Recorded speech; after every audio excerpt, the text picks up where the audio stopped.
Halo-halo tayo dito sa Raax, ang bagong bukas dito sa bayan namin. Ang sarap talaga ng batchoy. Hindi pala halo-halo to, batchoy. Ito, mali lang. Ito ang batchoy.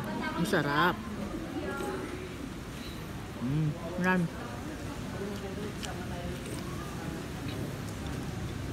Nahuli ako sa grupo. Sasama sana ako sa evangelization ng aming grupong Divine Mercy.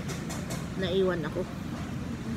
Meron namang isang grupo din namin na hindi man ako inalok na isakay na lang para idaan ako doon sa barangay na pupuntahan ko, na doon din sila malapit. Ganun talaga guys, no? Hindi nila naramdaman ako, basta ako ng ulan. Tapos sasabihan pa ako na libre daw merinda doon. Can afford naman ako magpimerinda sa sarili ko. Ayan, kahit batsoy lang yan guys, ang sarap. Subukin nyo ang batsoy.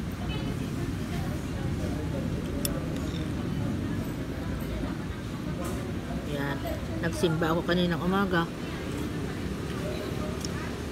Sige guys, I enjoy my batsoy.